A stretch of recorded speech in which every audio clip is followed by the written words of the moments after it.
In the gaslit streets of Victorian London, three gentlemen of wealth and privilege forged an unholy pact that would bind them together in a dark and terrifying journey into the depths of human depravity. Lord Archibald Montague, a notorious aristocrat known for his insatiable thirst for forbidden knowledge and morbid curiosities, initiated the pact. His companions, Sir Reginald Hawthorne, a retired military officer with a penchant for danger, and Dr. Edmund Sinclair, a brilliant but troubled physician fascinated by the macabre, eagerly accepted the invitation into this shadowy world. The pact was conceived on a cold winter's night, within the opulent confines of Montague's ancestral mansion. Gathered around a flickering fire in the grand library, the three men indulged in aged whiskey and rare cigars as they spoke in hushed tones of their shared desire to explore the forbidden and the unknown. Montague, tall and imposing with piercing blue eyes, laid out their pact with a solemnity that belied the thrill that pulsed through his veins. "We shall seek out the darkest corners of London," Montague declared, his voice resonating with a mixture of excitement and trepidation. "We shall delve into the underground clubs, the secret societies that lurk beneath the veneer of high society. We shall confront our deepest fears and challenge the boundaries of morality itself." Hawthorne, his weathered face etched with the scars of battles long past, nodded thoughtfully. "Aye, Archibald, the thrill of danger, the allure of the forbidden, it beckons to us like a siren's song. But let us not forget the consequences of such pursuits." Sinclair, the youngest of the trio with a pallor that spoke of long nights spent in study and contemplation, leaned forward eagerly. "Imagine the discoveries we might make, the truths we might uncover about the human soul.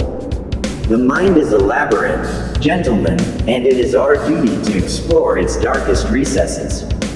And so, with their glasses raised in a silent toast, the pact was sealed. They swore an oath of secrecy and solidarity, binding themselves to a path that would lead them far from the comfort of their privileged lives into a realm where shadows danced and nightmares prowled. Their first foray into the underworld of London began innocuously enough, a visit to a notorious gambling den hidden beneath the cobbled streets of Soho. The air was thick with the acrid scent of opium and the desperate murmurs of men who had wagered more than they could afford to lose. Montague, ever the charismatic leader, navigated the labyrinthine corridors with ease, his companions following in his wake-like acolytes drawn to a charismatic co-leader. As they descended deeper into the bowels of the city, however, the true nature of their pact began to reveal itself. They encountered hooded figures whispering in shadowed alcoves, exchanging secrets that were not meant for mortal ears. They witnessed rituals that spoke of ancient rites and forbidden knowledge, their minds reeling with the implications of what they had stumbled upon. It was during one such encounter that they first encountered the enigmatic figure known only as the Collector, a mysterious figure rumored to possess artifacts of unspeakable power and malevolence. The Collector, a gaunt man with sunken eyes that seemed to pierce into the very depths of their souls, greeted them with a chilling smile. "I have been expecting you, gentlemen," he said, his voice a low rasp that sent shivers down their spines. "You seek knowledge, do you not? Knowledge that transcends the boundaries of morality and sanity." Montague, undeterred by the palpable aura of menace that surrounded the Collector, nodded curtly. "We seek truth, whatever the cost may be." The Collector's smile widened, revealing teeth that seemed unnaturally sharp. "Very well, but be warned, there are secrets that mankind was never meant to know. Once you open the door to the unknown, there is no going back." With that ominous warning hanging in the air like a curse, the pact was irrevocably sealed. The three gentlemen found themselves drawn deeper into a web of intrigue and danger, their lives intertwining with forces beyond their comprehension. They frequented underground clubs where masked figures engaged in blasphemous rites, and they encountered cults that worshipped ancient gods whose names had been erased from the annals of history.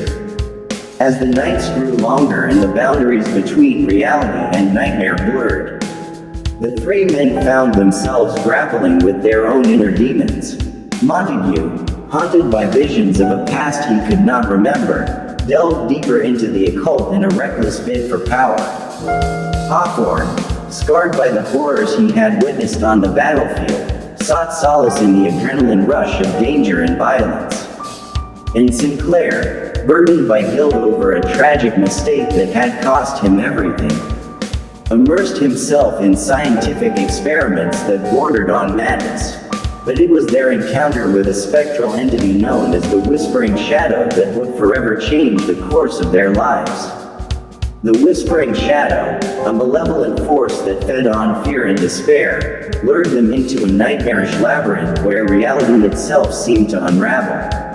It whispered lies and half-truths into their ears, promising them power beyond their wildest dreams in exchange for their souls. In a desperate bid to break free from the grip of the Whispering Shadow, Montague, Hawthorne, and Sinclair were forced to confront their deepest fears and darkest desires. They faced betrayal from within their own ranks and betrayal from those they had once trusted implicitly. And in the end, as they stood on the precipice of madness and damnation, they made a fateful decision that would seal their fate for all eternity.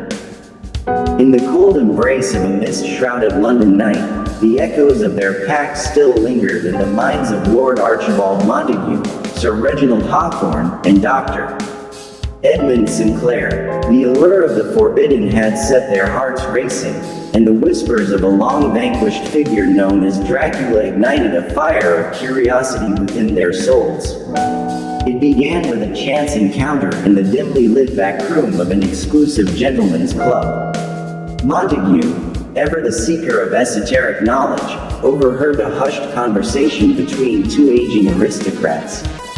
They spoke of a hidden collection of relics and artifacts associated with the infamous Count Dracula, objects rumored to hold unspeakable power and the key to unlocking the secrets of immortality. Intrigued by the tantalizing rumors, Montague wasted no time in sharing his discovery with Hawthorne and Sinclair.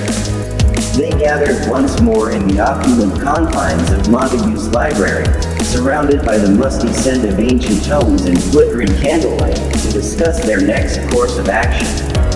"My friends," Montague began, his voice tinged with excitement, "it appears that our quest for the unknown has led us to a most intriguing discovery.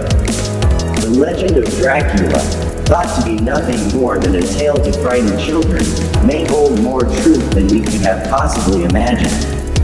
Hawthorne, his brow furrowed in contemplation, leaned forward in his chair. Dracula, the very name sends shivers down the spine. But what of him? Is he not a creature of myth and legend? Sinclair, the youngest of the trio but possessed of a keen intellect, interjected with a hint of skepticism. "Surely, gentlemen, we must approach this with caution.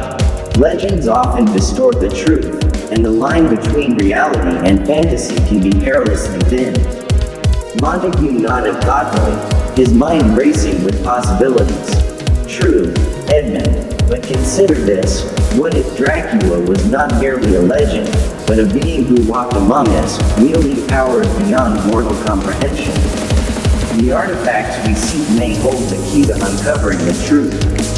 And so, fueled by equal parts curiosity and trepidation, the three gentlemen embarked on a clandestine journey into the shadowy underbelly of Victorian London. They sought out whispers and rumors, following a trail of cryptic clues that led them from opium dens to shadowy alleyways where the desperate and the damned sought solace in the darkness.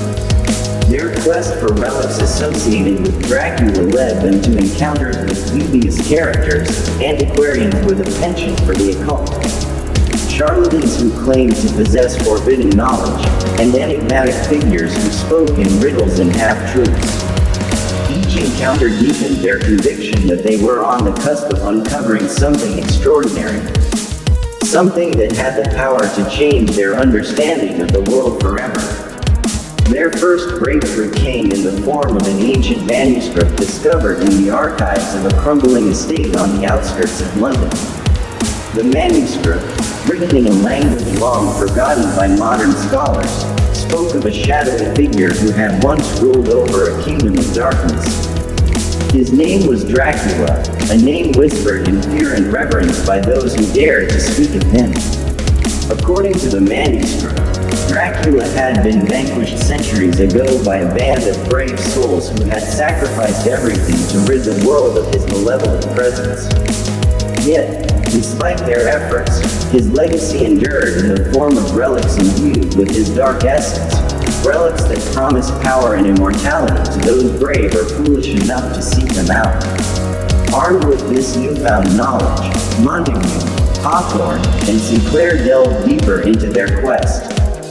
They visited hidden libraries, filled with forbidden texts, consulted with scholars who specialized in the occult, and braved encounters with beings whose very existence defied rational explanation. With each artifact they unearthed, a silver cross rumored to repel vampires, a vial of dried blood said to be Dracula's own, their obsession with uncovering the truth intensified. But their journey was not without peril.